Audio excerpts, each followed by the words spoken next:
And now, as we speak, I dare say, Ruto needs ODM. It's not ODM that needs Ruto. Sijui mnanisikia?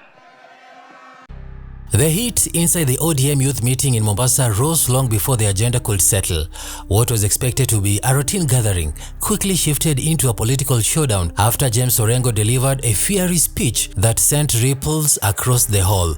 By the time he walked off the podium, the crowd was roaring, tempers were flaring, and President William Ruto's name had become the spark that lit the storm. You won't be a party of cowards.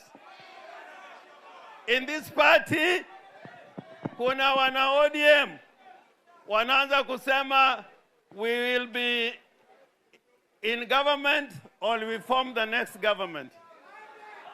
In the world of politics, you better decide what you want. You cannot go around the country telling wananchi that we'll either be in government or be part of the government. A strong party like ODM must be sure of what we want. The drama started building the moment Orengo stepped forward. He carried himself with the confidence of a man who had no intention of entertaining caution. The message was direct, unapologetic, and deliberately unsettling to those within ODM who have been warming up to President William Ruto's charm offensive. His words struck like hammer blows, each one peeling away the polished veneer that had been forming quietly between a section of ODM leaders and the State House orbit. Sijui mnanisikia? There are people in the party, they are behaving as if ODM is the one that needs Ruto. Is Ruto that needs ODM?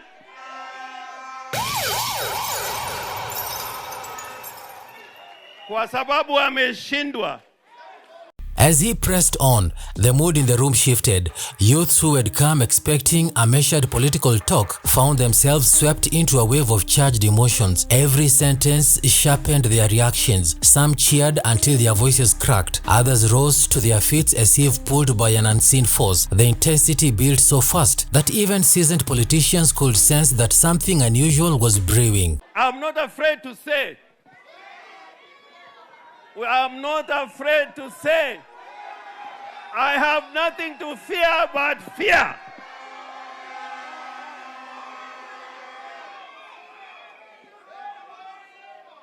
And I was very happy when Dr. Buru said, ODM haita mezwa.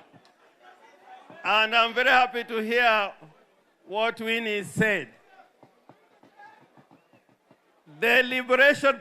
By the time Orengo declared that ODM had no space for Ruto and that it is the president who desperately needs the party ahead of the next election, the hall erupted. The crowd was no longer simply listening. They were leaning in, clapping hard, stomping the floor, and making it clear that the message had landed exactly where it was intended. The youth wing of ODM, often accused of being divided or easily swayed, seemed united for the first time in months. Katika National Assembly ni chama cha ODM.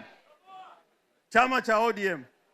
Sifuna is the deputy whip in the Senate for the minority. So I urge you, Raila was so clever that he did not leave us just to be in the broad-based. He wanted us to be the voice of the people, and that is why ODM is leading the forces within the National Assembly and in the Senate. Still, not everyone was smiling. Hidden beneath the noise were uneasy glances from leaders closely aligned to President William Ruto. Despite carrying ODM colors, their discomfort was impossible to ignore. The speech cut too close to their political ambitions. They had been working quietly, building bridges to the president's side, hoping to soften the ground for a potential alliance or even a gentle transition. Now, Orengo had thrown a spotlight on them, and the room was watching. Jambo la kwanza, kuna wale kila mahali wakienda wanapendelea sana kusema mambo ya broad-based. Mimi nataka niongeleshe wale ambao wamekuja hapa juu ya hii mambo ya broad-based. Nataka munisikie, and I'm telling you, the youth of this country, that if you go to sleep, Kenya will go down. Kenya will go down. The party called the African...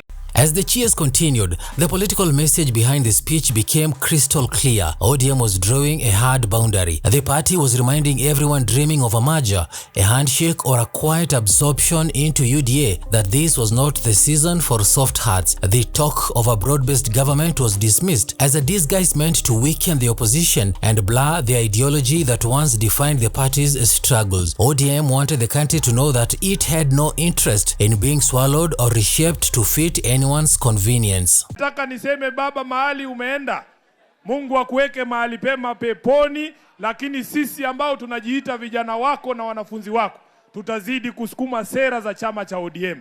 Vile dada yangu Winnie amesema hapa, lazima tukumbuke hizi rangi tukivaa, hizi rangi zina maana fulani. Watu wakiona ODM wanafikiria nini? Sisi ndio chama cha kupigania haki, sisi ndio chama cha kusimamia ukweli, sisi ndio chama cha wananchi.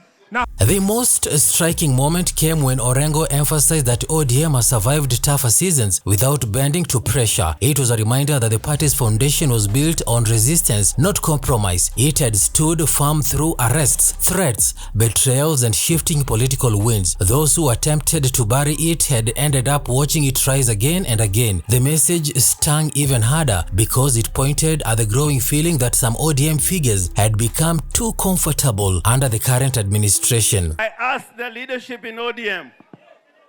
ODM is a party of the people, by the people, for the people.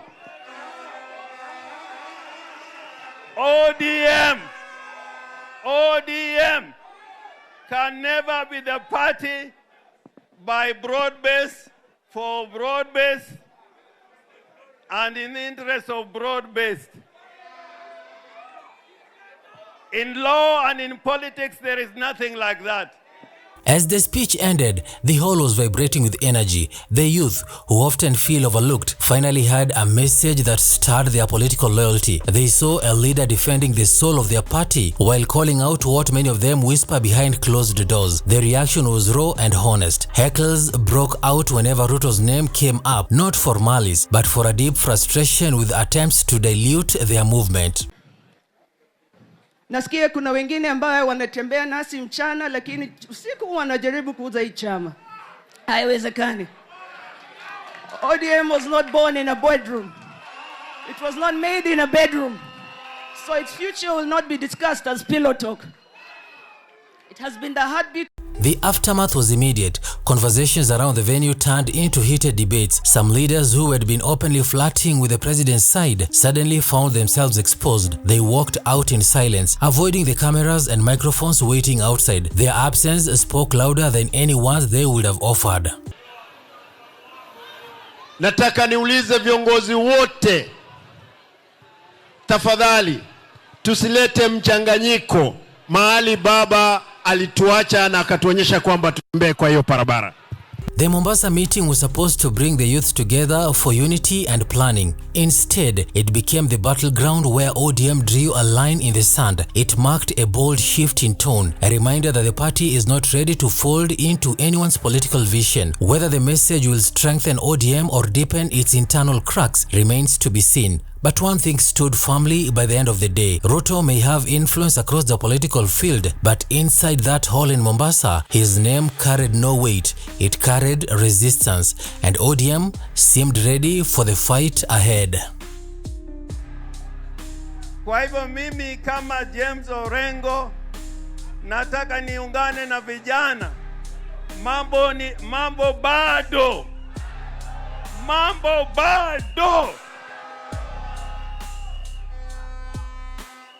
Mimi, at the age of 30, when I was 30 years old, I brought a motion of impeachment against President Moi during the one-party era.